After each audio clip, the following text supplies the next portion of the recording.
Paz do Senhor Jesus, irmãos. Amém. No livro de 1 Tessalonicenses, capítulo 5, nós vamos ler 2 versículos, que é o versículo 12 e 13, e depois nós vamos discorrer mais algum texto da palavra. Eu estava com os irmãos, pastor Valdeci nos acompanhou lá na cidade de Sorocaba, e tinha um irmãozinho lá dando testemunho. Como é que é o nome dele, pastor? É o presbítero Ageu. Ele falou de uma plantação de quê? De tomate? Pimentão. Alguém conhece a lavoura de pimentão? Alguém conhece, não? Eu não estou dizendo aquele pezinho de pimenta que a gente planta, mas a lavoura em si é uma lavoura muito melindrosa. Quem já mexeu com isso sabe. Ela pode levantar o produtor, como pode também no outro dia derrubar. E ele entrou na lavoura sem nenhum conhecimento, sabe aquele por fé, porque o cristão anda por fé, isso é muito bom. Andar, claro, é bom você ter experiência, mas às vezes andar por fé vale a pena. Ele plantou a lavoura de pimentão e foi muito boa e etc. Só um detalhe, o pimentão tem o problema sazonal. Dependendo da época, o pimentão, uma caixa de 20 quilos vai para R$200. E dependendo da época, uma caixa de pimentão não vale R$5. Agora você tem ideia do valor dos insumos, da mão de obra que dá a plantação aí de 1000 pés de pimentão? É coisa de louco. Isso é coisa de... E foi isso que ele fez, meteu a cara e plantou, e a lavoura deu muito bem. Foi uma bênção. Só o detalhe, na hora de vender uma caixa de pimentão, R$6. R$6? A caixa, só a caixa para embalar, vale mais de R$6. Aí ele disse, e agora, Jesus? Aí ele ficou naquele impasse, meu Deus. Aí houve um convite para ir para a igreja. Me parece que foi até o pastor Jefferson, fazendo um convite lá em São Bernardo. Ele falou para a esposa, vamos na igreja hoje? Ela disse, meu bem, nem dinheiro não temos, não tem dinheiro para nada. E agora, nem para vender, o que nós vamos fazer? Ela disse, vamos para a igreja. O Senhor tem a resposta. Chegou na igreja, ele ouviu a palavra. Foi a palavra, nada mais, ele ouviu a palavra. Em um momento da palavra, Deus falou com ele, que era para ele fazer um propósito, que o Senhor abriria as portas para ele. Aí, quando ele chegou em casa, no outro dia, alguém ligou e disse, vou comprar seu pimentão, vou pagar R$8. Ele disse, não vale nem a pena. Aí ele disse, depois eu te dou uma resposta. E ele foi cuidar de outras coisas. Fim de semana chegou. E era o ponto final, porque toda colheita tem o tempo de fazer. Senão, você perde a colheita. Final de semana, chegou um pessoal e disse, eu vou comprar toda a sua roça e eu vou pagar R$70 a caixa.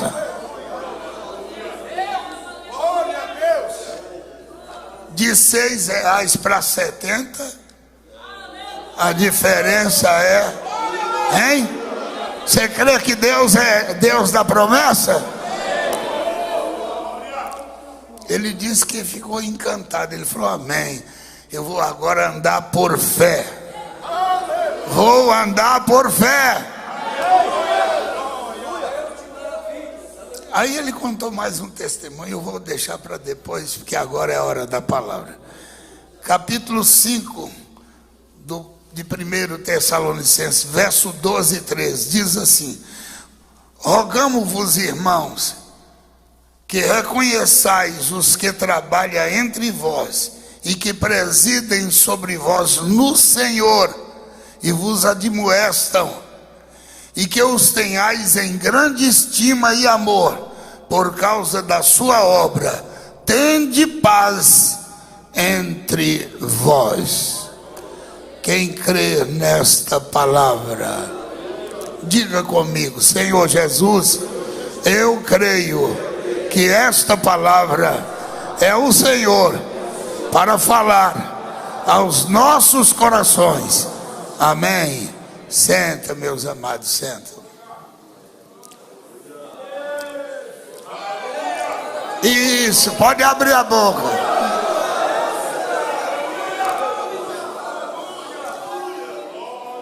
Meus amados, nós precisamos fazer uma distinção aqui sobre esse texto sagrado.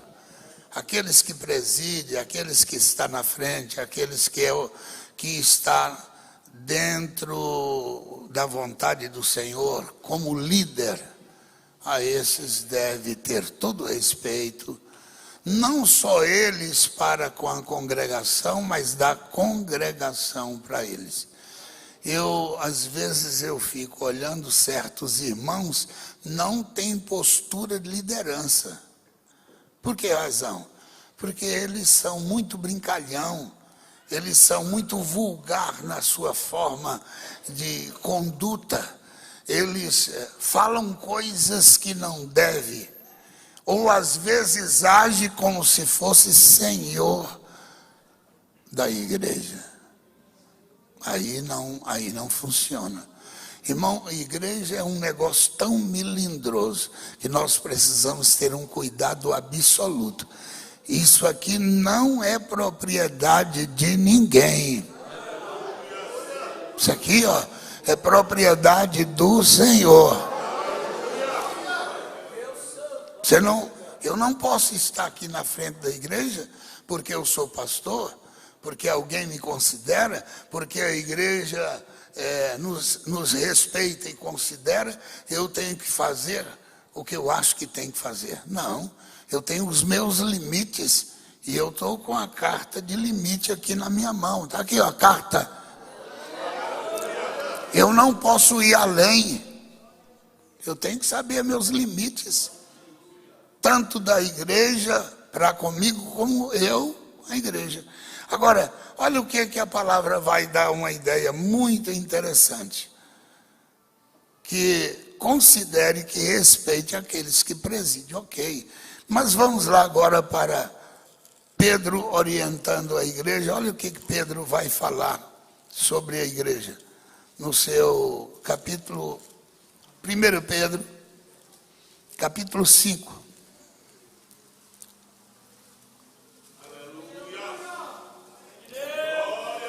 Pedro vai falar assim, a palavra presbítero, para quem não sabe, é a mesma para o ancião, para o bispo, para o presbítero.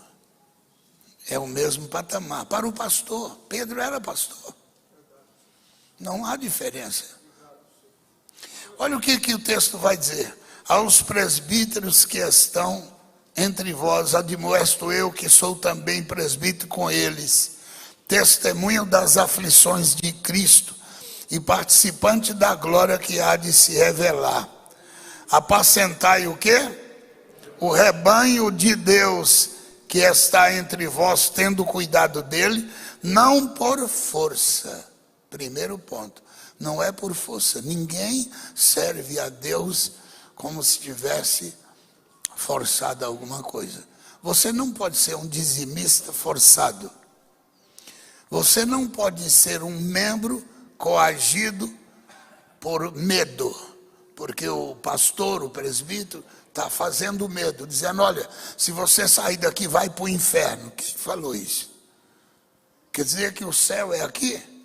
Não, não é assim não. Nós temos que servir a Deus livres.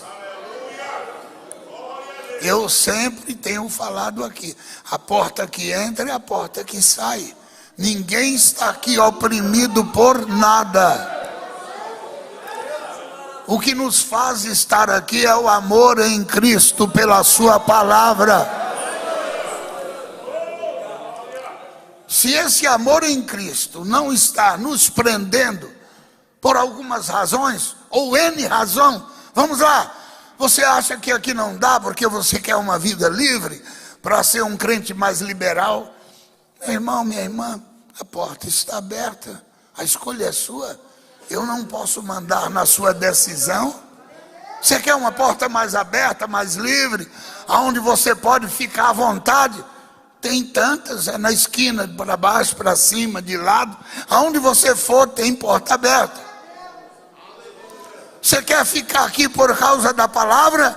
Eis a porta aberta. Você quer ficar aqui para nos ajudar a fazer a obra de Deus? Vamos abraçar.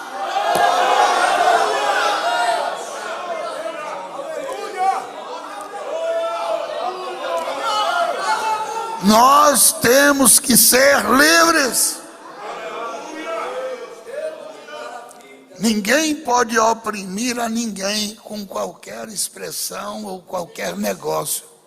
Nós somos livres para servir a Deus. Prosseguindo o texto.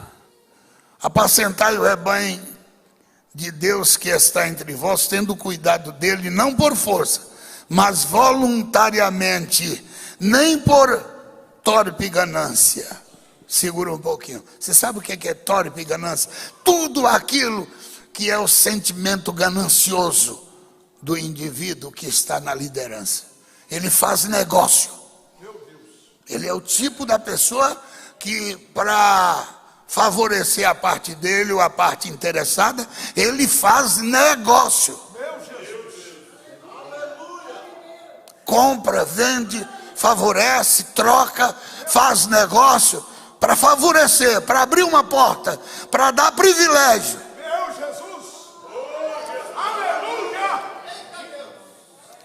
Chama o indivíduo para ser pastor porque ele quer, numa visão mais futura, ganhar em cima daquilo. Eu me lembro de um certo irmão que estava tão decepcionado porque chamaram ele para ser pastor numa determinada igreja. Ele contou para mim isso. Eu fiquei com tanta dó. Um senhor já meio idoso, aí chamaram ele ficou tão feliz, comprou um terninho novo e avisou toda a família. Só que quando chegou próximo ao dia, disse assim, ó, você tem que pagar R$2.000. Ele disse, como assim? Tem que pagar. Você tem que pagar para a nossa comissão aí. Ele disse, mas eu não estou sendo chamado para servir a Deus? Mas você tem que pagar. Ele disse, então pode devolver o terno que eu não vou nem... Avisa a família que eu não quero essa unção. A unção que tem que pagar para a liderança. Que lamentável, meu Deus.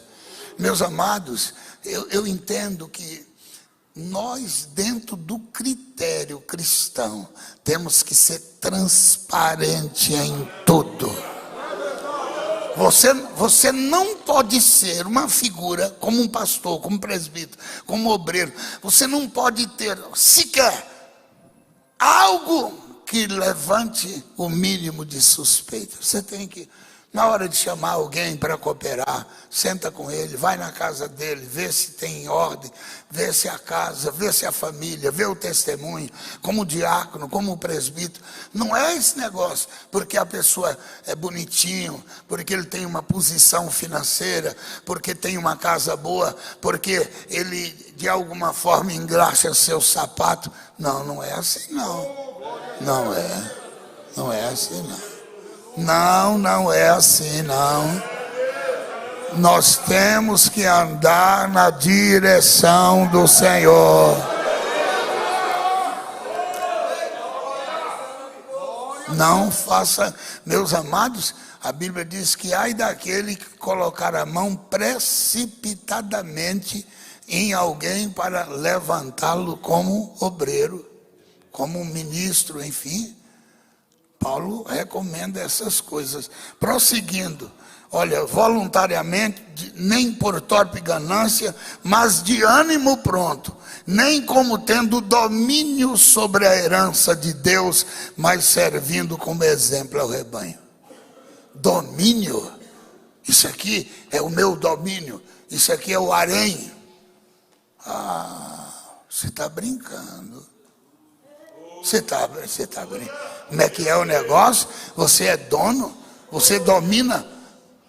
Isso aqui, eu não tenho. Meus amados, nós estamos todos no mesmo barco. Eu tenho uma alma quanto você tem. Eu tenho prestação de conta como você tem. Eu tenho que dar conta diante de Deus como você. E se você tem, eu muito mais.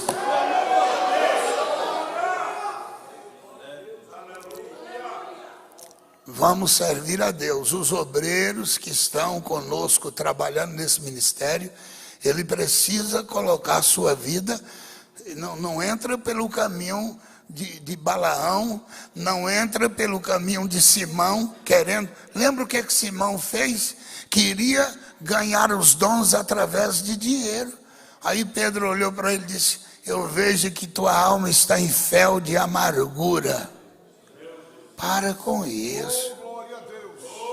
Para com isso. Interesse, servir a Deus porque alguém te deu um presente e com ele cobriu os seus olhos. Para com isso. Uma vez, eu me lembro, eu estava em Belo Horizonte, tadinha da irmã. Eu era solteiro naquela época e ela me deu uma camisa. Aí eu fiquei sabendo que ela tinha vontade de casar comigo. Eu falei: minha filha, se a camisa for para casar comigo, você pode cair fora, que eu devolvo sua camisa e não vou casar contigo, não. Não, irmão Ademar, não. Então, amém, eu vou ficar com sua camisa. Orei e agradeci a irmã. Meus amados, nós temos que ser livres para servir a Deus. Livres. Qual é o valor de uma alma? Qual é o valor de uma alma?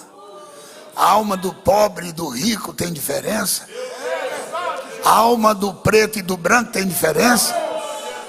A alma do queridinho e daqui.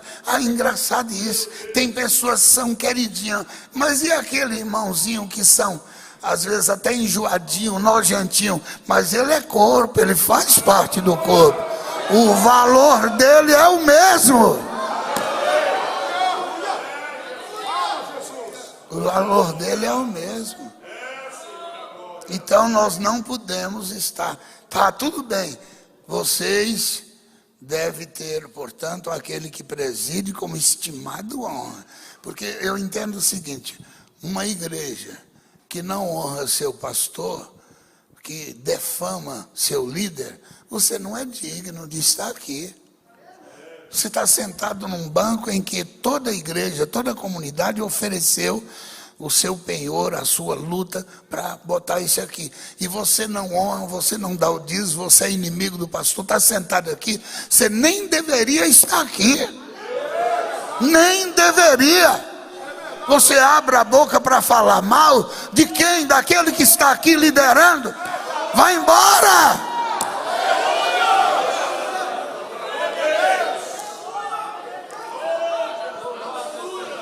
Deus nos chama para servir a Ele livres.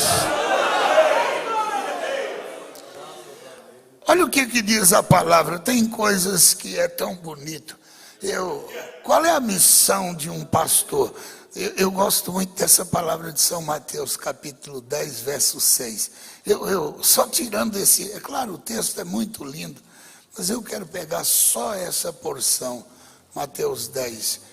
Diz assim, versículo 6 a seguir: ide antes as ovelhas perdidas da casa de Israel. O que tem que fazer? Indo pregar e dizendo: é chegado para vocês o quê? O reino dos céus. Qual é a sua missão? Curai os enfermos. Irmãos, Todo obreiro que consagra a sua vida, as suas mãos têm que ser ungidas pelo Senhor. Aleluia!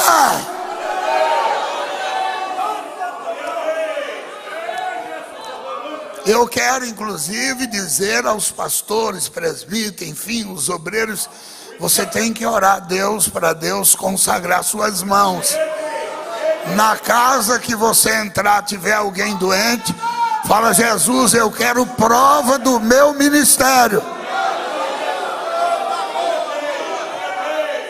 Curai os enfermos.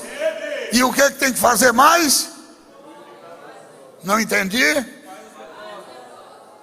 Meu Deus. Curai os enfermos, limpai os leprosos. E o que mais? Ressuscitar. É isso mesmo. Seja ele físico ou espiritual. Leva uma palavra para Deus levantar.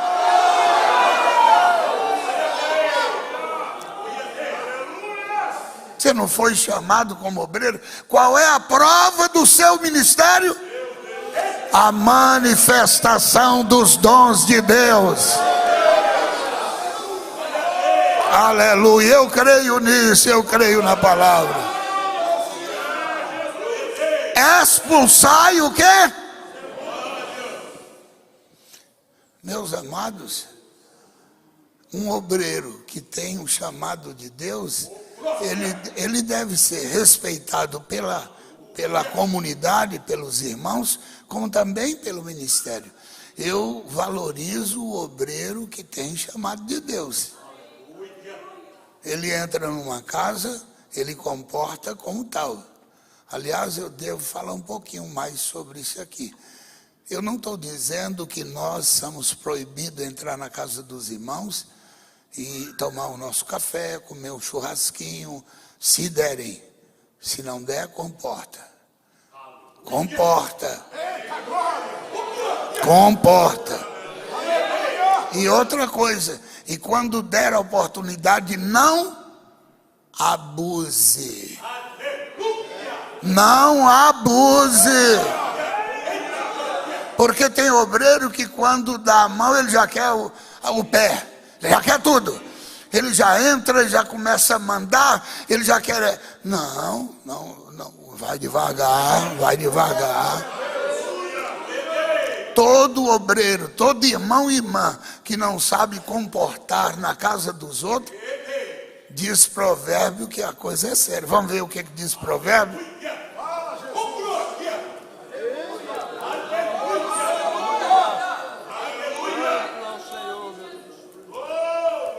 Provérbio diz assim, ó.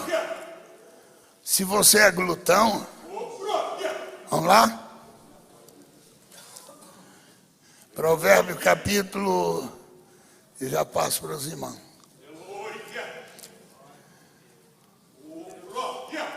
É para pôr uma faca no pescoço do glutão.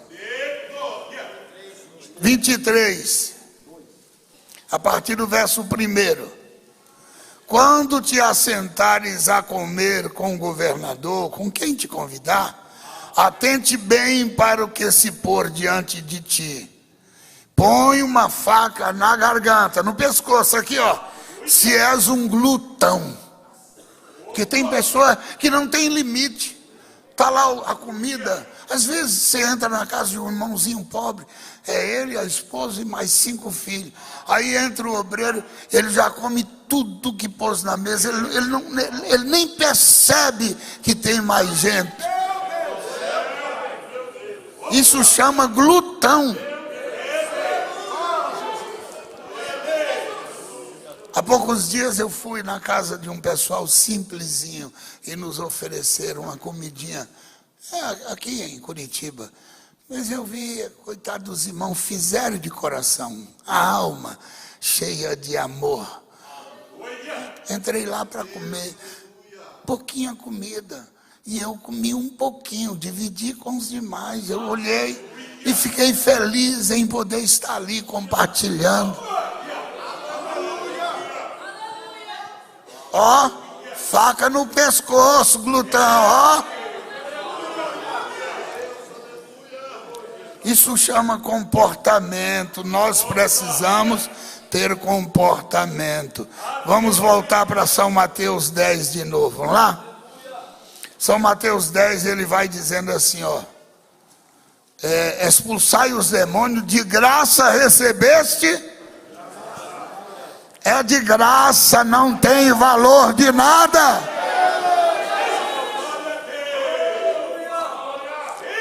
Ninguém pode fazer a obra de Deus como mercenário. Deus mandou você fazer, vai fazer. Vai fazer a obra do Senhor. Não tem preço que Deus manda fazer. A pessoa não tem nem um copo d'água para te dar, não tem problema. Você não está ali como esperando recompensa. Faz o seu papel. Faz o seu papel. Terminou de fazer o seu papel, volta para casa e dá glória a Deus e glorifica o Senhor. Mas para encerrar, o pastor, o líder, aqueles que estão na frente do trabalho, ele tem obrigação a cumprir. E qual é a obrigação? A obrigação daquilo que está na palavra. Romanos 16, ele tem obrigação. Vamos lá? Qual é a obrigação daquele que é pastor, que lidera? Não é passar a mão na cabeça de ninguém, não. É cumprir o seu papel. Capítulo 16, verso 17 e 18.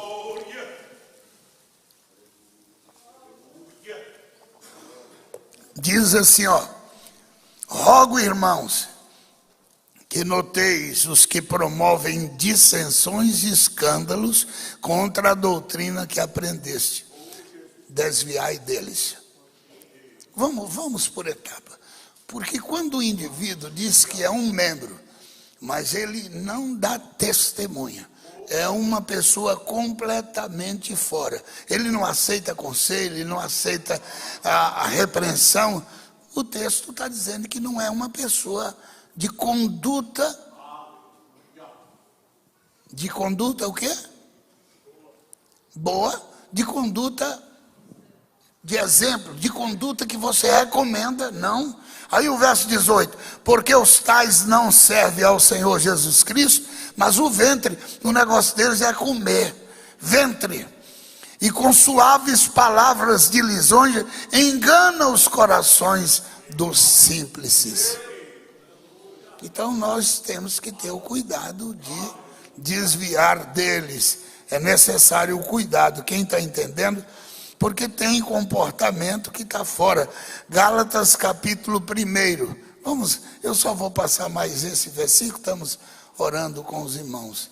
Gálatas 1, versículo 8. Eu já estou encerrando. Abra o coração e glorifica a Deus. Diz assim, ó.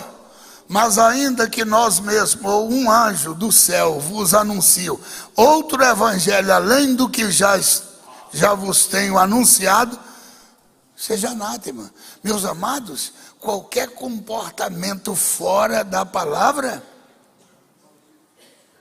por isso que os irmãos não devam ouvir qualquer tipo de evangelho sem procurar a gente. Procura, conversa com o pastor.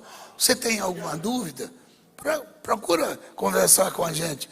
O verso 9, assim como já vos dissemos, e agora de novo também vos digo, se alguém vos anunciar outro evangelho, além do que já está, que já recebeste, seja este indivíduo maldito. Então, porque tem pessoas que batem na nossa porta com outros propósitos. E tem muitos irmãos que acham, pelo fato da pessoa estar com a Bíblia na mão, que são pessoas recomendáveis. Não é assim. Porque eu conheci um indivíduo na minha terra, que ele era extremamente, eu vou usar um termo aqui que não é muito bom, ele era um macumbeiro. Mas um homem bom, amigo. Mas ele, onde ele tinha a oportunidade de fazer o despacho dele e botar como é que chama? O despacho lá na encruzilhada, ele fazia. Um homem bom, amigo da gente, nós andávamos juntos. E pasmem vocês, diga o que ele carregava. Naquela época a gente andava montado a cavalo. Eu estou falando da minha época lá de jovem, montado a cavalo. Diga o que ele carregava. Eu vou usar outro termo. O que ele carregava no alforje. Alguém sabe o que é alforje? Eu sabia. A linguagem, se fosse Zap, todo mundo sabia. Se fosse o que mais? Instagram, tudo. Alforje é aquele bornal de couro. Quem entende isso, diga amém. Sabe o que ele trazia dentro do o bornal de couro? A Bíblia Sagrada. E qualquer coisa que você falasse, ele abria a Bíblia e mostrava dentro da Bíblia os seus princípios. Aí você não... A gente era leigo. O nome do cidadão, eu lembro até hoje o nome dele. Todo mundo conhecia ele como Massu. Ô, seu Massu. Aí ele disse, vem cá, meu filho, deixa eu te mostrar aqui, ó. Abria a Bíblia, aí fechava a boca. Nós cegos, todo mundo cego, e ele era o melhorzinho, conhecedor da Bíblia, puxando as coisas para o lado dele. A gente achava que ele tinha toda razão. E ele ia lá na encruzilhada fazer o despacho para o Santinho. E a gente achava que o seu Massu tinha toda razão. Ele estava com a Bíblia. Por isso, cuidado, que quem tem a Bíblia não é quem tem a mensagem de Deus, não. Cuidado, cuidado. Vamos servir a Deus? Vamos, meus amados. Deus nos chamou para fazer a obra dele. Curai os enfermos, ressuscitai os mortos. De graça recebeste, de graça dai. Amém? Quando o irmão e a irmã coloca à disposição da igreja a sua oferta, o seu dízimo, você tem que fazer isso em plena consciência diante de Deus. Você não está comprando absolutamente nada com seu dízimo nem sua oferta. Você não está beneficiando A ou B. Você está ajudando a obra de Deus para que o nome do Senhor, para que o reino de Deus seja implantado. Você não está fazendo favor para o pastor, não. Você está fazendo o seu dever como cristão. E o que você fizer, faça para o Senhor. E Ele recompensará cada um. Amém? Quem entendeu a palavra, diga amém. Eu não quero, meus amados, que a igreja, que esta igreja que nós estamos aqui hoje congregando, possa ser uma opressão para ninguém. Está errado? Está errado. Vamos corrigir o nosso erro, seja o meu, seja o seu, o nosso. Vamos corrigir, vamos viver o que diz a palavra. Nós não podemos estar aqui na igreja a partir do momento que você dispõe sua vida a congregar, a participar da igreja, a ser um membro. Você está dizendo o seguinte: pastor, eu estou de acordo com a pregação que vocês estão fazendo. Eu quero servir a Deus aqui. Pastor, pois não, eu não estou de acordo. O que é que você não está? Esse ponto. Então venha, vamos conversar. Está aqui o pastor Jefferson. Ele é um estudioso da palavra, ele vai te orientar. Nós vamos te ajudar para esclarecer. Você não chegou a um consenso? Vamos orar. Não deu o consenso? Você está livre para escolher aonde você quiser ficar. Mas nós vamos servir a Deus aqui sem opressão. Agora, deixa eu te falar uma coisa.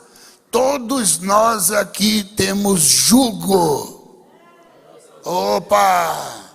Você pensou que estava livre? Não está não. Não está não.